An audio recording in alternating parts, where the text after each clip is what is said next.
L'autoroute s'étendait devant nous tel un ruban gris traversant le désert. Colt Wexler serrait le volant de ses mains calleuses, les jointures blanches sur le cuir noir. La cicatrice sur sa main gauche, éclairée par le soleil de l'après-midi, rappelait le jour où il avait sorti Tommy Martinez, 8 ans, d'une maison en feu, 3 ans plus tôt.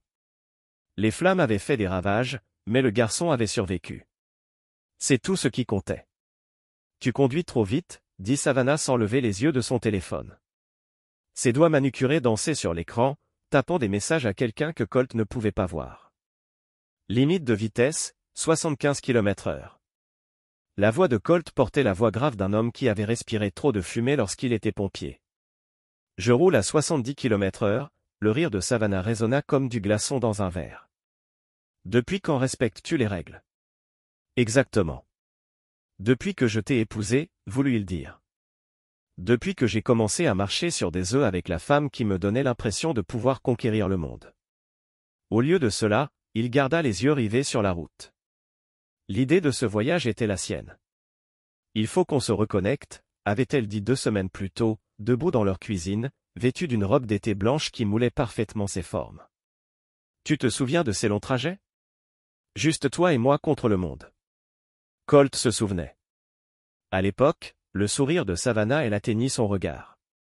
À l'époque, elle s'asseyait près de lui dans le camion, la main sur sa cuisse, parlant de leur avenir au lieu de fixer son téléphone. Vérité ou conséquence, avait-elle suggéré avec un sourire éclatant. Ce nom à lui seul sonne comme une aventure, vous ne trouvez pas? Maintenant, alors qu'ils traversaient le désert du Nouveau-Mexique en direction de leur destination, Colt se demandait depuis quand exactement sa femme était devenue une étrangère.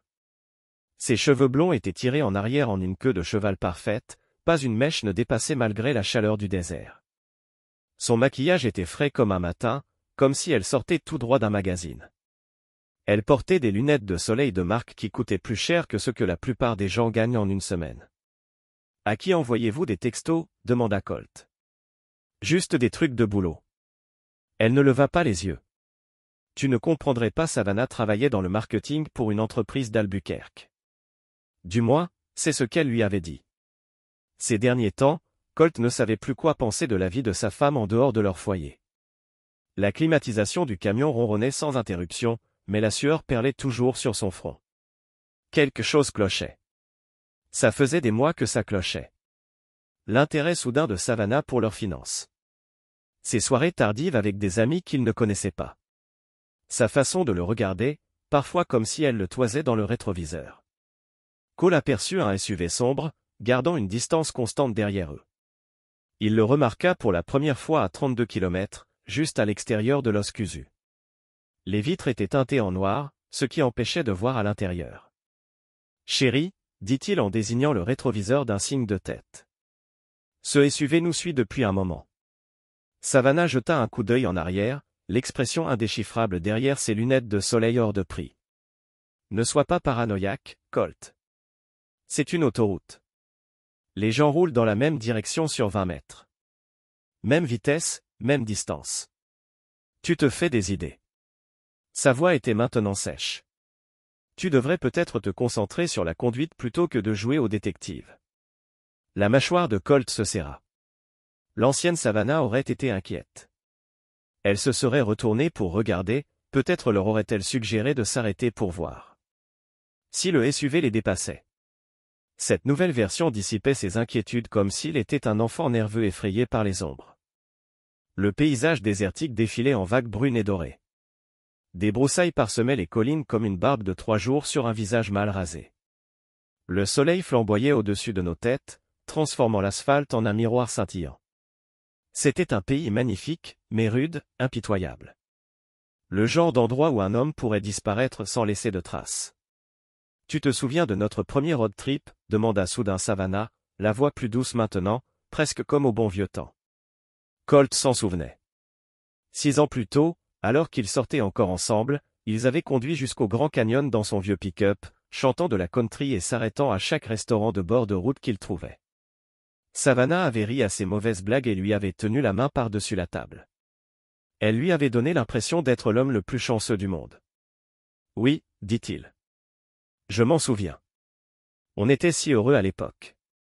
Elle tendit la main et la posa sur son bras. Son contact était froid malgré la chaleur du désert. On peut être heureux à nouveau, Colt. C'est pour ça que j'ai planifié ce voyage. Quelque chose dans sa voix lui fit froid dans le dos. Les mots sonnaient justes, mais ils semblaient répétés, comme si elle les avait répétés devant un miroir.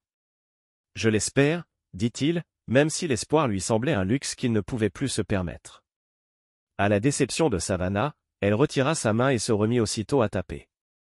Le moment qu'ils avaient partagé s'évapora comme de l'eau sur du béton chaud, le SUV sombre conservant sa position. Cole vérifiait ses rétroviseurs avec obsession, constatant qu'il ne se rapprochait jamais, ne reculait jamais. Une surveillance professionnelle, du genre qu'il avait vu au cinéma, mais qu'il ne s'attendait pas à rencontrer dans la vraie vie. La station-service Chevron était perchée au bord de l'autoroute telle une tortue patinée par les intempéries. Son enseigne rouge et bleue clignotait faiblement sous le soleil brûlant de l'après-midi. Le bâtiment paraissait plus vieux que terre, avec sa peinture écaillée et ses fenêtres voilées par des années de tempêtes de sable. Un îlot central de pompage se trouvait devant, projetant des ombres crues sur le béton fissuré. Cole s'arrêta devant la pompe et coupa le moteur. Le silence qui suivit fut oppressant. Pas de bruit de circulation, pas de vent, juste le tic-tac du métal refroidissant et le bourdonnement lointain des mouches. « Je vais me dégourdir les jambes », dit Savannah en descendant du camion. Elle marcha vers le bâtiment avec une grâce apprise, ses talons claquant sur le trottoir malgré la surface rugueuse. Le SUV sombre avait disparu quelque part entre la dernière côte et la station-service. Cole se dit que c'était une bonne nouvelle, mais son instinct lui disait le contraire. Lorsqu'il était pompier, il avait appris à se fier à son instinct. Il l'avait maintenu en vie dans les immeubles en feu lorsque la visibilité était nulle, et que chaque souffle pouvait être le dernier. La pompe à essence semblait avoir survécu à l'apocalypse. Des taches de rouille parsemaient ses flancs jaunes, et l'écran numérique vacillait entre les chiffres comme s'il n'arrivait pas à se décider. Colt dévissa son bouchon d'essence et commença à remplir le réservoir.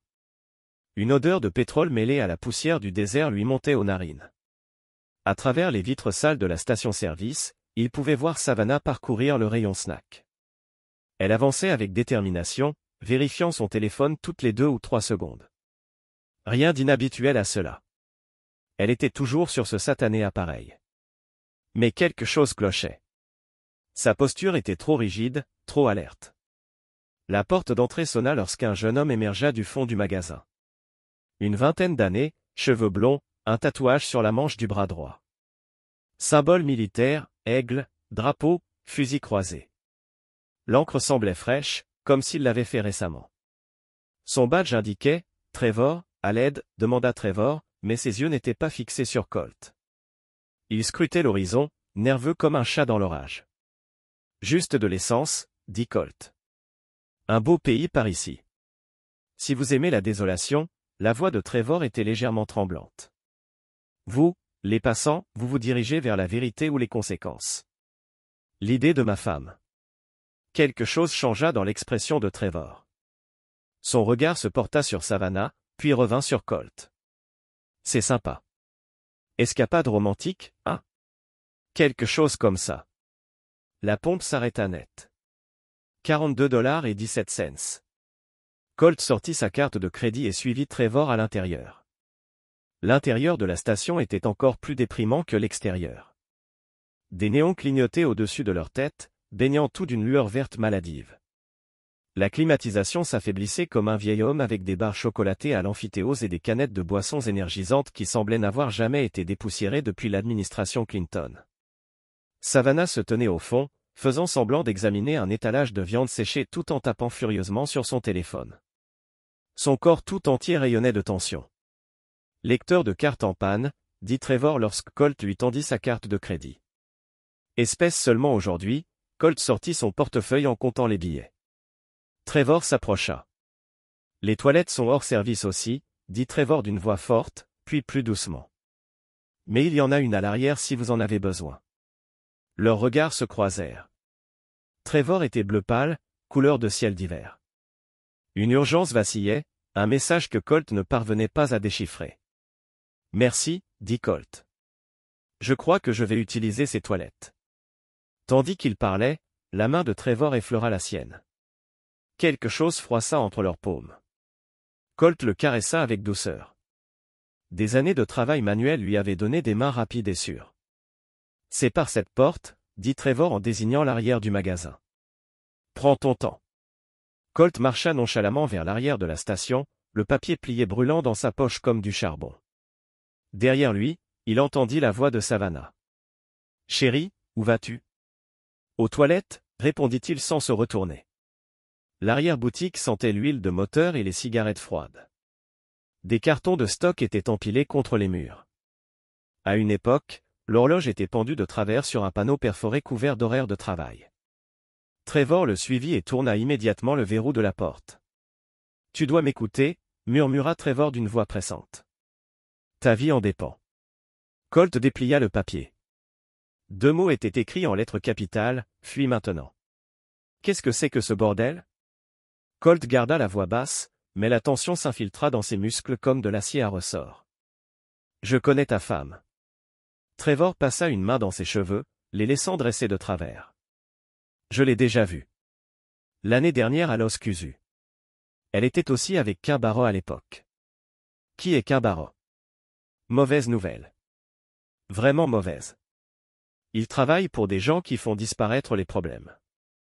Les mains de Trevor tremblaient lorsqu'il sortit une cigarette et l'alluma de ses doigts nerveux. Ta femme, elle a un type.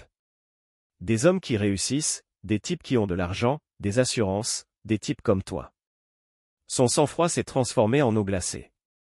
Tu dis qu'elle ? Je dis qu'elle les piège. Kane fait le reste. Ils font passer ça pour des accidents. Un vol qui a mal tourné. Comme il faut.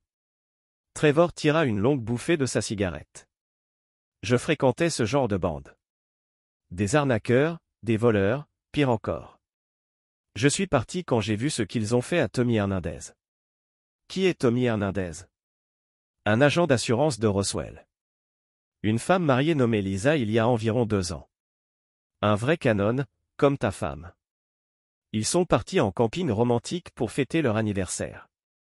La voix de Trevor se fit à peine entendre. Seule Lisa revint.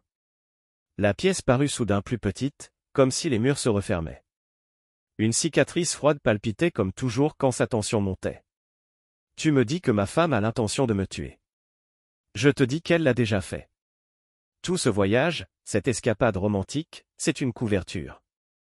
Kane t'attend probablement quelque part sur la route. Peut-être ce SUV que tu as vu. Trevor écrasa sa cigarette sur le sol en béton. Tu ressors de ce pick-up, tu. Un homme mort. L'esprit de Colt s'emballa. Les appels tardifs, l'intérêt soudain pour leurs finances, la façon dont elle avait insisté sur cet itinéraire précis, cette destination précise, les papiers d'assurance qu'il avait trouvés dans son sac la semaine dernière. Des papiers qu'elle prétendait être pour sa voiture. Pourquoi te croirais-je ? Parce que je risque ma vie en te le disant. Le regard pâle de Trevor était fixe maintenant. Toute trace de nervosité avait disparu. Kane Barrow ne laisse rien au hasard. S'il découvre que je t'ai prévenu, je suis mort aussi. Alors pourquoi ? Parce que j'ai une petite sœur à El Paso. Elle a 16 ans, elle est belle, confiante. Elle me rappelle le genre d'homme que tu étais probablement avant d'épouser une vipée. La voix de Trevor se durcit. Je n'ai pas pu sauver Tommy Hernandez. Peut-être que je peux te sauver. À travers les parois fines, Colt entendit la voix de Savannah. Colt, ça va là-dedans ? Je vais bien, rappela-t-il. Je fais juste la vaisselle. Trevor lui attrapa le bras. Il y a une porte de derrière. Elle mène au désert. Tu y vas, tu disparais. Ne retourne pas à ce camion. N'essaie pas de la confronter. Cours. Et toi ? Je lui dirai que tu as eu une urgence familiale. Tu devais prendre un bus ou quelque chose comme ça. Trevor parvint à esquisser un faible sourire. Laisse-toi le temps de réfléchir à la suite. Un regard froid fixait le jeune homme qui venait de lui faire voler sa vie en éclats. Tout ce qu'il pensait savoir, tout ce qu'il croyait de son mariage, de sa femme, de son avenir, tout s'écroulait comme un château de cartes et un ouragan. Mais au fond de lui, dans la partie de son esprit qu'il avait maintenue en vie et avait fait brûler des immeubles, il savait que Trevor disait la vérité. Toutes les pièces du puzzle s'emboîtaient. Tous les signaux d'alarme qu'il avait ignorés prenaient soudain tout leur sens.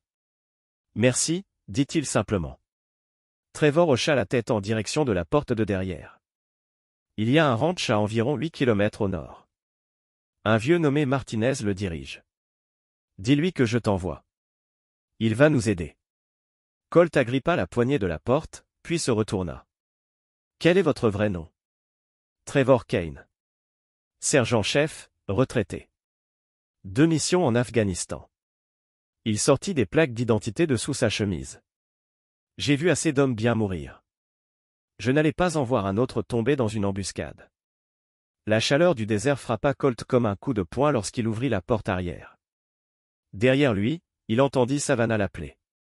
Sa voix était teintée d'inquiétude croissante, ou peut-être de suspicion croissante. Il s'enfonça dans le désert sans se retourner. Le soleil avait disparu à l'horizon ouest, peignant le désert de nuances cuivrées et dorées. Cole, accroupi derrière un rocher usé par les intempéries, observait la station-service à travers des jumelles fêlées qu'il avait trouvées dans un camion abandonné à 800 mètres dans le désert. Sa gorge était dure comme du papier de verre et la sueur maculait sa chemise malgré la fraîcheur de l'air. Savannah se tenait à côté de leur camion, les mains sur les hanches, au téléphone. Même à cette distance, son langage corporel trahissait sa frustration. Elle fit un geste. Elle marchait comme une folle, de sa main libre, arpentant le désert comme un animal en cage. 10 minutes plus tard, elle remonta dans le camion et s'éloigna. Elle ne le chercha pas, ne fit pas demi-tour pour inspecter le désert. Une femme dont le mari avait disparu serait affolée, appellerait la police, organiserait des recherches. Savannah s'en alla. Colt comprit alors qu'il attendait 1 heure de plus que le soleil touche les montagnes, puis se dirigeait vers le ranch dont Trevor avait parlé. La propriété des Martinez était exactement là où le jeune vétéran l'avait annoncé, un ensemble de bâtiments délabrés entourés de clôtures rouillées et de plantes désertiques tenaces. Un vieil homme était assis sur le porche, taillant quelque chose dans un morceau de bois de mesquite-wood. Il leva les yeux à l'approche du froid, ses yeux sombres perçants malgré son âge. « C'est sûrement pour vous que Trevor a appelé » dit l'homme.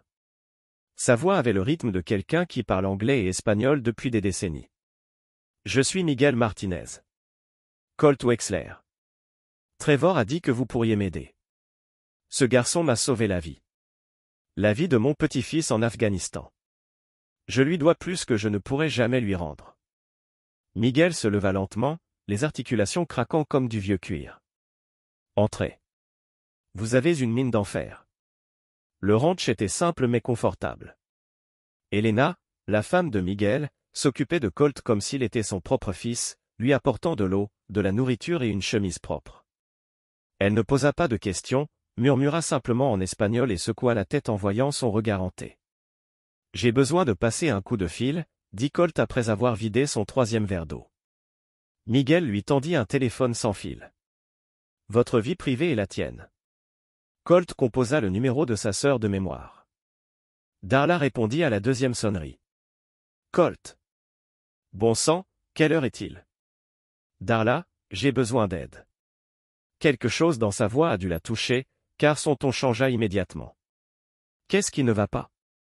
Savannah essaie de me tuer. Le silence s'étendit sur la ligne téléphonique.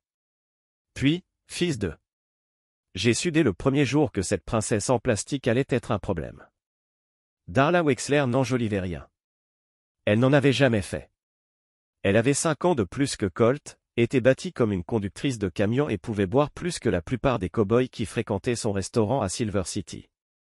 Elle avait élevé Colt après la mort de leurs parents dans un accident de voiture, alors qu'il avait 16 ans, travaillant en double journée pour subvenir à leurs besoins, et lui à l'école. « Raconte-moi tout, dit-elle. Colt raconta l'histoire, le road trip, la station-service, l'avertissement de Trevor.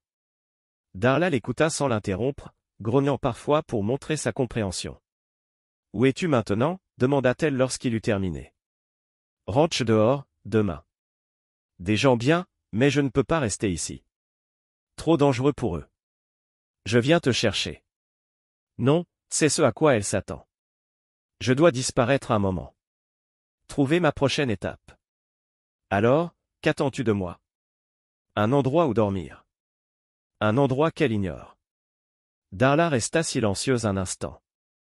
Il y a un motel près de Silver City. Un endroit appelé la Rose du désert.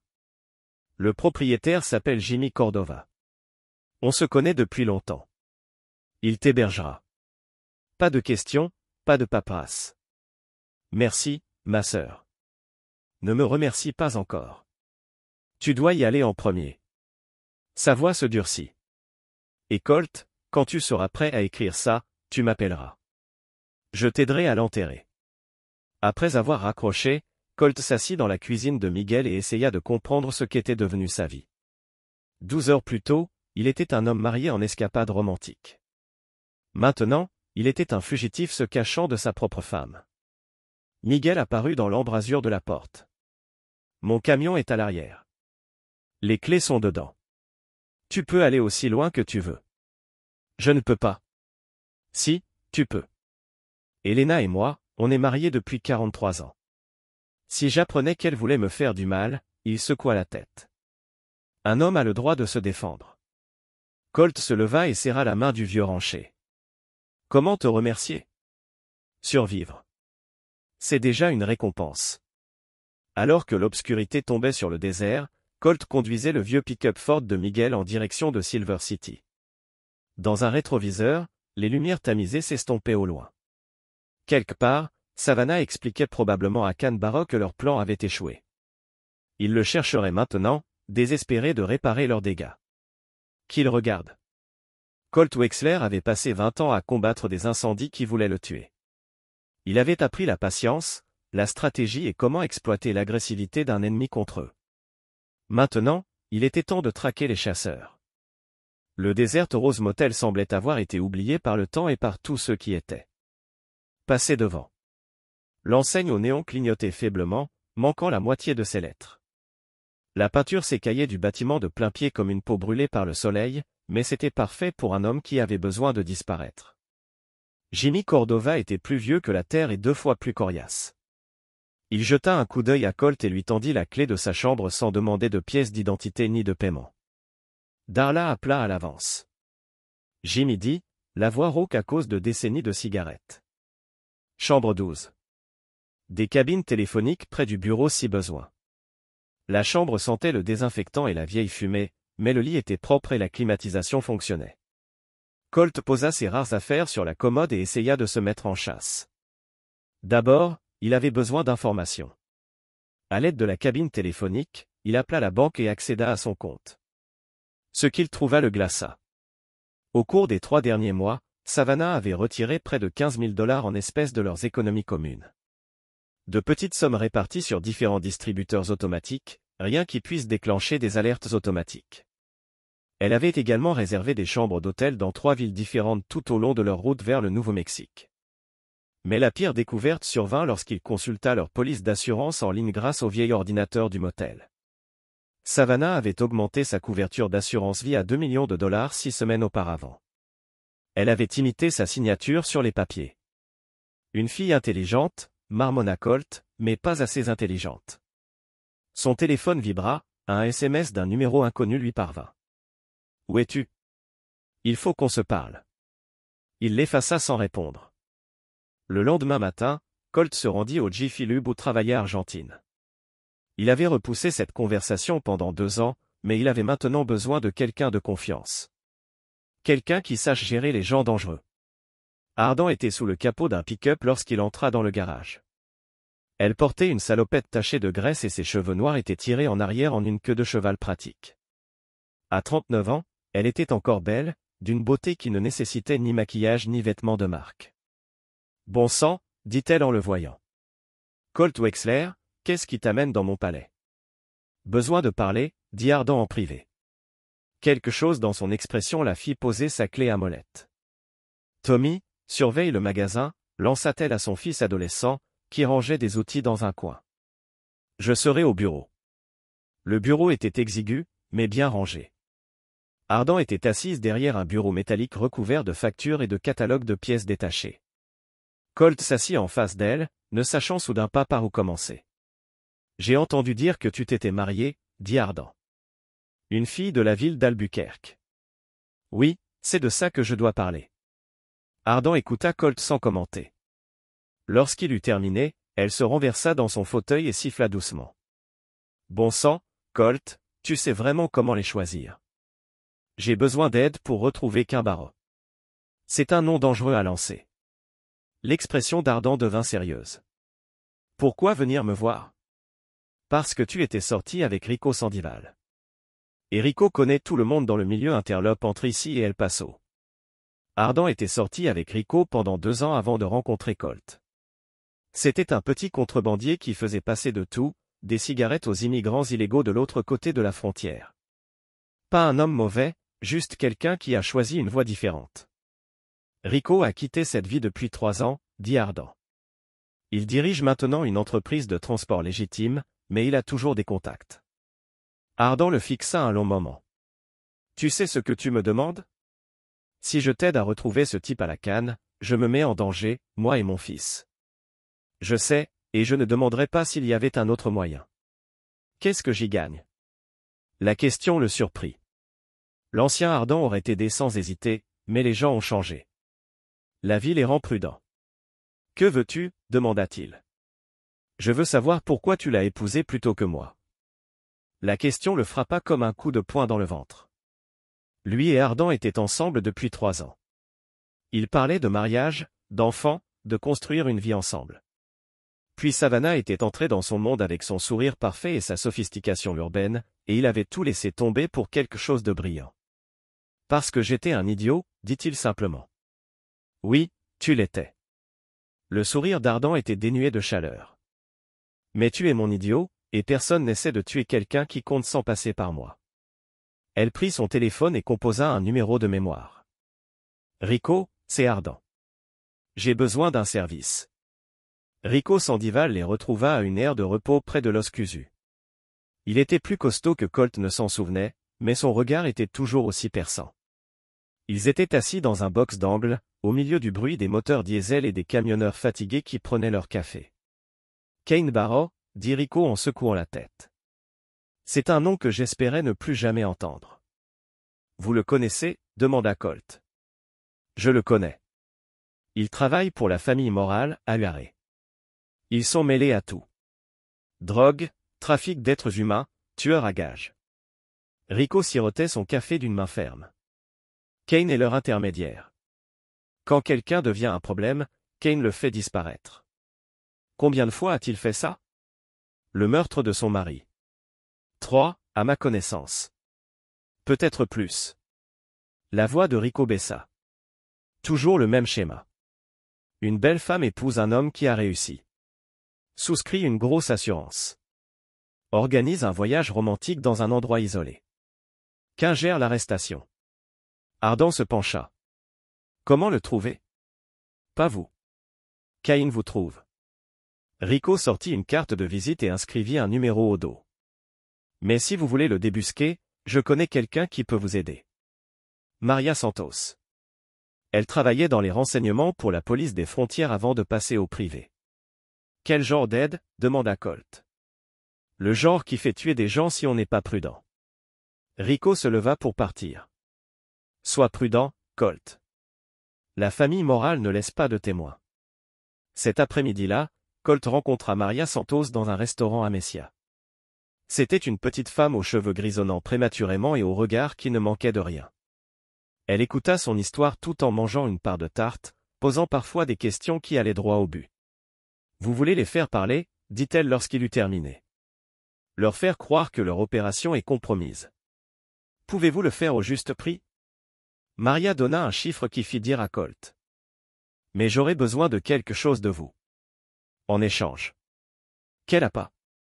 Quelque chose qui pousserait votre femme et son petit ami à désespérer suffisamment pour se cacher. Ils ont passé l'heure suivante à planifier.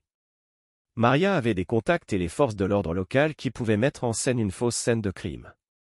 S'ils s'y prenaient bien, ils pourraient faire croire que quelqu'un enquêtait sur les précédentes victimes de Savannah. Il y a une supérette sur l'autoroute 70. Maria a dit, on se fait cambrioler environ une fois par mois de toute façon. On en organise une autre. Laisse des preuves qui mènent à ta femme. Quand la nouvelle se répandra, elle paniquera. Et puis ils commettront des erreurs. Les gens désespérés en commettent toujours. Cette nuit-là, Colt attendait dans sa chambre de motel pendant que Maria mettait leur plan à exécution. Les journaux locaux ont rapporté l'histoire à 23 heures, braquage d'une supérette. Les suspects ont pris la fuite dans un SUV sombre. Toute personne ayant des informations est priée de contacter la police. L'appât était jeté. Il ne leur restait plus qu'à attendre que le poisson morde. L'appel est arrivé à 3 heures du matin. La voix de Maria était tendue d'excitation. Ils ont accepté. Ta femme et Quinn sont terrés au Sunset Motel, près de Lordsburg. Ils se disputent pour savoir s'ils doivent fuir ou finir le travail. Colt était déjà en train de chercher ses vêtements. Comment le sais-tu? Parce que j'ai mis sur écoute la chambre à côté de la leur. Ils ne sont pas vraiment. Le rire de Maria était dénué d'humour. Quinn veut limiter leur perte et partir pour le Mexique. Ta femme veut rester et te tuer. Quel est le plan? Il n'y a pas de plan. J'ai fait ma part. La suite, c'est à toi de jouer. La ligne fut coupée. Colt fixa le téléphone, puis appela Ardan. Il est temps, dit-il lorsqu'elle décrocha 20 minutes plus tard. Ardan le récupéra à son camion. Darla l'attendait sur le siège passager, un fusil de chasse sur les genoux. Personne ne s'en prend à ma famille, dit Darla en guise de salut. Le trajet jusqu'à Lordsburg dura 45 minutes à travers le désert. Ils parlèrent stratégie, mais l'esprit de Colt revenait sans cesse à la même question. Quand exactement sa femme avait-elle décidé qu'il devait mourir? Le Sunset Motel était encore plus déprimant que la rose du désert. La moitié des néons étaient brûlés, et le parking était un tas de béton fissuré, maintenu par des vœux pieux. Un SUV sombre était garé devant la chambre 14. Ce sont forcément eux, dit Ardan. Murmura-t-il. Ils se garèrent de l'autre côté de la rue et observèrent. À travers les fins rideaux, ils distinguèrent deux silhouettes se déplacer dans la pièce. L'une était Quinn, grand et large d'épaules. L'autre, incontestablement Savannah. Comment veux-tu jouer? Demanda Darla en vérifiant son fusil. J'y vais seul, dit Colt. Vous deux, restez ici et guettez les ennuis. Ah bon, dit Ardan. C'est peut-être du suicide, mais c'est mon combat. Colt traversa la rue et s'approcha de la chambre du motel. Les murs étaient si fins qu'il entendit des voix à l'intérieur. J'aurais dû le tuer à la station-service. Une voix d'homme disait, Quinn, le plan était sans doute parfait, répondit Savannah. Comment étais-je censé savoir qu'un gamin le préviendrait? Les plans changent. On s'adapte ou on meurt. Je ne fuis pas, pas si près. Colt testa la poignée de la porte. Elle était verrouillée, mais le bois autour du cadre était pourri. Un bon coup de pied suffirait à le faire respirer profondément, à repenser à tous les incendies dans lesquels il avait été impliqué au fil des ans et à ouvrir la porte d'un coup de pied. La pièce explosa dans le chaos. Quinn pivota vers la porte, la main tendue vers un pistolet posé sur la table de chevet. Savannah hurla et se jeta derrière le lit. Colt frappa Quinn d'un plaquage qui aurait fait la fierté de son entraîneur de football américain. Ils s'écrasèrent violemment, s'écrasant contre une commode bon marché et envoyant une lampe tournoyer sur le sol. Quinn était plus grand, mais Colt avait 20 ans de dur labeur et une vie de rage contenue qui alimentait ses muscles. Espèce de fils de pute, grogna Quinn en lui assenant un coup de poing qui atteignit les côtes. Tu étais censé être mort. Désolé de vous décevoir. Colt attrapa Quinn par le poignet tandis que l'homme reprenait son arme. Ils se battirent sur le sol, renversant des meubles et faisant des trous dans les murs fins. Quinn était fort, mais Colt était désespéré. Et les hommes désespérés se battaient plus fort, mais un coup de genou dans le plexus solaire de Quinn le plia en deux. Colt enchaîna avec un uppercut qui projeta la tête de l'homme en arrière. Quinn s'effondra, hébété, mais conscient. Ne bouge pas, dit Colt en ramassant l'arme tombée. Savannah émergea de derrière le lit, ses cheveux impeccables ébouriffés pour la première fois depuis qu'il la connaissait. Mais son regard conservait cette froideur calculatrice. « Bonjour, chérie », dit-elle comme s'ils s'étaient croisés à l'épicerie. Colt garda l'arme pointée sur Quinn tout en scrutant le visage de sa femme. Même maintenant, avec son complot de meurtre dévoilé et son partenaire inconscient sur le sol d'une chambre de motel, Savannah semblait rusée. Son regard allait de la porte aux fenêtres, en passant par les mains de Colt, calculant les probabilités et les issues de secours. « Tu es superbe, ma puce », dit-elle en lissant ses cheveux. « La vie dans le désert te va bien. Arrête de faire semblant, Savannah. Quel genre de jeu? Elle s'assit au bord du lit, les jambes croisées comme s'ils discutaient à bâton rompu. Je me suis fait un sang d'encre pour toi quand tu as disparu de cette station-service. Je sais pour Kane. Je sais pour la police d'assurance. Je sais pour Tommy Hernandez et les autres. Une lueur passa dans ses yeux. De la surprise, peut-être. Ou un calcul. Je ne vois pas de quoi tu parles. Kane gémit et essaya de se redresser. Colt pressa le canon de son arme contre son front. Reste allongé. Darla apparut dans l'embrasure de la porte. Fusil à la main. Tout est sous contrôle. J'y vais. Trouve-moi de la corde ou du ruban adhésif. Pendant que Darla fouillait la pièce, Cole sortit son téléphone et commença à filmer. Dis ton nom pour la caméra, dit-il à Savannah. Je ne dirai rien sans avocat. Tu m'épouses pour mon argent. Vous avez pris une police d'assurance vie de 2 millions de dollars à mon insu. Vous aviez prévu de me faire tuer ce voyage. La voix de Colt était stable. En fait, dites-moi que je me trompe. Le calme parfait de Savannah a finalement craqué. Vous ne comprenez pas la pression que je faisais. Les dettes, les menaces. Quelles dettes? Dettes de jeu. Je devais de l'argent à de très mauvaises personnes à Las Vegas. Des larmes ont commencé sur ses joues, mais Colt n'achetait pas la performance. Ils ont dit qu'ils me tueraient si je ne payais pas. Vous avez donc décidé de me tuer à la place. Ce n'était pas censé être comme ça. Kane a dit que cela ressemblerait à un accident. Vous ne souffriez pas qu'un crachat du sang sur le tapis. Tais-toi, tu es stupide, ne m'appelle pas ainsi. Le masque de Savannah a complètement glissé maintenant, révélant la créature vicieuse en dessous. C'est de ta faute. Vous avez dit que le plan était infaillible. Darla est revenue avec un rouleau de ruban adhésif. J'ai trouvé cela dans leur SUV avec d'autres articles intéressants. Elle leva une pelle, une bâche et un récipient de mensonges. Kit de nettoyage de Kane, prévoyant de me dissoudre, a demandé Colt. Kane le regarda juste avec une puraine. Colt a continué à enregistrer tandis que Darla attachait Kane et Savannah. Sa femme a continué à parler, essayant de justifier ses actions, blâmant tout le monde sauf elle-même. Kane est resté silencieux, professionnel jusqu'à la fin. Parlez-moi des autres, a déclaré Colt. Tommy Hernandez. Combien de plus? 2, Kane a dit finalement 2 avant votre mari. Leurs noms vont en enfer. Savannah était plus coopérative, désespérée de conclure un accord. James Morrison à Phoenix. David Shane à Tucson peut le faire ressembler à des carjackings. Cole se sentait malade. 3 hommes morts. Leurs familles sont laissées à pleurer ce qu'elles pensaient être des crimes aléatoires. De plus, sa femme pourrait vivre au-delà de ses moyens et rembourser les dettes de jeu. Pourquoi moi? Il a demandé à Savannah. Pourquoi ne pas simplement demander de l'aide? Parce que vous auriez dit non. Tu m'aurais fait aller en counseling, m'a fait abandonner mon style de vie. Sa voix devint amère. Je ne pouvais pas recommencer à être personne, alors tu as décidé de mourir à la place. C'était juste des affaires, Colt. Rien de personnel. La gifle résonnait dans la salle de motel bon marché. La tête de Savannah se claqua sur le côté, une empreinte de main rouge fleurissant sur sa joue. C'était personnel pour moi, dit doucement Colt. L'agent Mara Levelvel est arrivé 1 heure après que Colt a appelé l'unité des délits financiers de l'État. C'était une grande femme avec des cheveux grisonnants et des yeux qui avaient vu trop de laideur humaine pour être surpris par quoi que ce soit. Darla la connaissait du restaurant.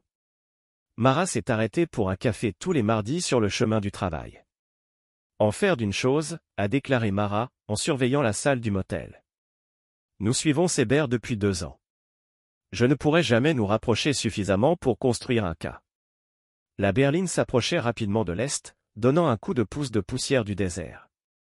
Il a hurlé jusqu'à 50 mètres et 2 hommes sont sortis. L'un était plus âgé et lourd avec l'apparence de quelqu'un habitué à donner des ordres. L'autre était plus jeune, maigre et dangereux. Royce Aye, Darla marmonna. L'équipe de nettoyage de Kane.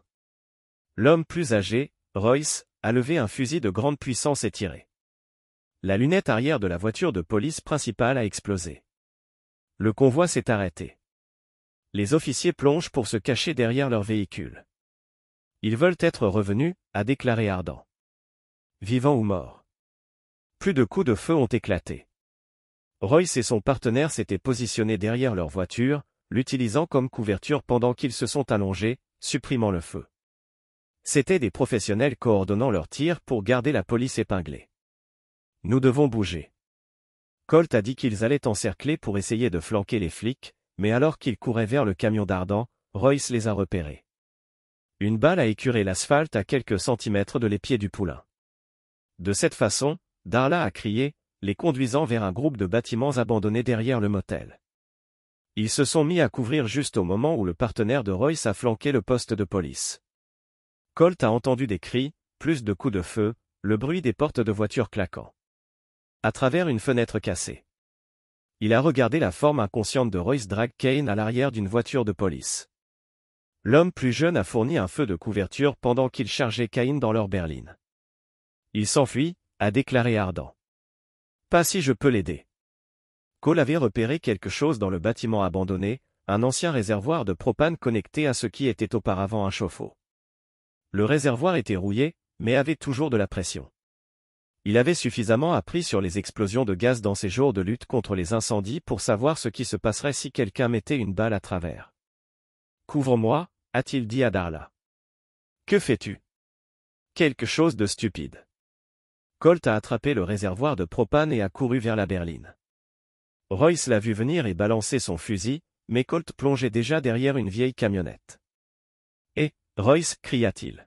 « Vous voulez savoir ce qui se passe lorsque vous jouez avec un pompier ?» Il a roulé le réservoir de propane vers la berline au moment où Royce tira. La balle a frappé le métal rouillé avec un clang satisfaisant. L'explosion a soulevé la berline à 6 pieds du sol et l'a retournée à l'envers. L'onde de choc a brisé chaque fenêtre dans un rayon de 100 ans et a mis le feu au gommage du désert. Lorsque la fumée s'est dégagée, Royce et son partenaire étaient morts. K était inconscient mais vivant, piégé sous la voiture renversée. « Montrez » a déclaré Darla. Lorsque Colt les a rejoints 3 heures plus tard, la scène était sous contrôle. Keniban a rencontré et vague vers un hôpital d'Albuquerque avec plusieurs os cassés, mais vivrait pour être jugé. Royce et son partenaire ont été bodybag et chargés dans la camionnette d'un coin. Le motel ressemblait à une zone de guerre. L'agent Levelvel a trouvé Colt assis sur le haillon du camion d'Ardan, potable et essayant de traiter tout ce qui s'était passé. En faire d'une journée, dit-elle, s'installant à côté de lui. Ouais, j'ai eu de bonnes nouvelles. Nous avons trouvé les fichiers de Kane dans cette berline. Nom, date, dossier bancaire. Cette chose va plus loin que nous ne le pensions. Nous envisageons une douzaine de meurtres dans 3 États. Colt hocha la tête, mais n'avait pas envie de célébrer. 12 familles avaient perdu quelqu'un qu'ils aimaient à cause de la cupidité et du calcul. La justice ne ramènerait pas ces gens. Que arrive-t-il à Savannah? La vie sans libération conditionnelle. Si le procureur a son chemin, elle ne reverra plus jamais l'extérieur d'une cellule de prison. Levelville a étudié son visage. Tu es d'accord avec ça? Je suis d'accord avec quelle que soit la loi. Aucune pensée de vengeance. La plupart des hommes de votre situation voudraient du sang. Cole, considérez la question. Il avait passé la semaine dernière à consommer de rage, complotant des moyens de blesser la femme qu'il avait trahie. Mais maintenant, la voyant partir dans les menottes, il se sentait surtout vide. Fatigué. La vengeance est juste de la colère avec un plan, a-t-il finalement dit. J'ai fini d'être en colère. Levelvel hocha la tête et s'éloigna, laissant le froid seul avec ses pensées. Ardan s'approcha alors que le soleil se couchait, peignant le désert dans les tons d'or et de cramoisi. Alors quoi maintenant? Elle a demandé. Maintenant, je comprends comment construire une vie à partir de zéro. Des idées par où commencer? Colt a regardé la femme qui a tout risqué pour l'aider, puis sa sœur en chargeant son fusil dans son cas. Ce sont les gens qui comptaient. Ce sont les relations qui méritent d'être sauvées. Ouais, a-t-il dit. J'ai quelques idées. Le panneau au-dessus de la porte de la boutique disait les aciers Wexler en lettres audacieuses. En dessous dans un script plus petit, une fabrication et une réparation personnalisée. Cole s'est retiré pour admirer leur travail, ses Ardan et son fils Tommy. Le bâtiment avait été une épave lorsqu'ils l'ont acheté il y a 6 mois, mais ils l'ont transformé en quelque chose de fonctionnel et beau. Pas mal pour un tas de rats désertiques, a déclaré Ardent, essuyant la graisse de ses mains avec un chiffon de magasin. Les affaires étaient bonnes. Mieux que bien, en fait. Ward avait contribué à ce que Wexler Steelworks ait fait des travaux de qualité à des prix équitables, et la réputation de lutte contre les incendies de Colt avait ouvert des portes dans la communauté. Ils avaient des contrats avec 3 ranchs, le service des routes du comté et une société minière à Silver City. Plus important encore, le froid avait trouvé la paix. Pas le bonheur exactement, cela prendrait du temps, mais un sens du but qui manquait depuis des années. Darla S. Dîner était aussi en plein essor. Elle avait ajouté une boutique de cadeaux vendant des marchandises Wexler Steelworks, et les touristes adorent acheter un équipement de soudage authentique du Nouveau-Mexique comme souvenir. La plupart étaient juste des tasses à café et des t-shirts, mais Darla avait un talent pour le marketing qui a surpris tout le monde. La procédure judiciaire s'était terminée il y a 6 mois. Savannah a reçu la vie sans libération conditionnelle pour complot en vue de commettre un meurtre. King a obtenu la même phrase et passerait le temps qu'il lui restait en sécurité maximale. L'agent Levelvel avait eu raison sur la portée de leur opération. 17 victimes dans 4 États.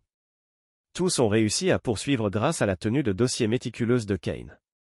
Colt a essayé de ne pas penser à son ex-femme. Certaines nuits, il s'est toujours réveillé en colère, se souvenant de la façon dont elle l'avait regardé tout en planifiant sa mort. Mais ces nuits devenaient plus rares. Le courrier est ici, Tommy a appelé du bureau. Il avait 15 ans maintenant, grand et sérieux comme sa mère. Bon avec ses mains, mieux avec les gens. Colt lui enseignait à souder. Quelque chose d'intéressant? Ardent a demandé. Des factures de couple, une proposition de contrat et Tommy ont tenu une enveloppe rose avec le nom de Colt écrit dans un script prudent. Quelque chose du pénitencier de l'État. L'estomac de Colt est serré. Il avait reçu 3 lettres de Savannah au cours de la dernière année. Il les avait tous jetées sans les lire. Tu veux que je le jette? Ardent a demandé. Non, je vais le gérer. Cole a pris la lettre à son bureau et s'est assis au bureau qu'il avait construit à partir de liens de chemin de fer récupérés. L'enveloppe se sentait légère dans ses mains, presque en apesanteur. À l'intérieur se trouvait une seule feuille de papeterie de prison recouverte de l'écriture familière de Savannah. Cher Colt, ça a commencé. Je sais que vous ne lirez probablement pas ceci, mais je devais essayer une fois de plus. Je suis allé au counseling ici, en travaillant sur mes problèmes de jeu et de manipulation. Je pense que je comprends maintenant pourquoi j'ai fait ce que j'ai fait, et je suis vraiment désolé pour la douleur que je vous ai causée. Je sais que je ne mérite pas le pardon. Je sais que ce que j'ai fait était impardonnable, mais je veux que vous sachiez que je pense à vous tous les jours. Et l'homme que vous étiez avant de tout détruire. J'espère que vous avez trouvé le bonheur. J'espère que vous avez trouvé quelqu'un qui mérite l'homme bon que j'étais trop aveugle pour apprécier. Avec l'amour et le regret, Savannah Pay, l'ancien vous manque. Colt a lu la lettre 2 fois, puis l'a transportée à l'atelier. Ardent et Tommy étaient penchés sur un projet de soudage, Sparks volant pendant qu'ils travaillaient. Le site l'a fait sourire. C'était sa vie maintenant. Un vrai travail, de vraies relations, une vraie confiance qu'il a marché jusqu'à la forge où ils ont chauffé le métal pour façonner. Le feu a brûlé chaud et brillant, fin de carburant. Colt a nourri la lettre de Savannah aux flammes et l'a regardée se recroqueviller dans les cendres. Il n'existe plus, dit-il tranquillement. À travers les fenêtres de l'atelier, le soleil du Nouveau-Mexique se couchait sur le désert, peignant le ciel dans des nuances brillantes d'orange et d'or. C'était un beau pays si vous saviez comment y survivre. Dur, mais honnête, impitoyable, mais juste. Colt Wexler avait appris à y survivre. Plus que cela, il avait appris à prospérer. Le feu a consommé la dernière de la lettre, et il se tourna vers son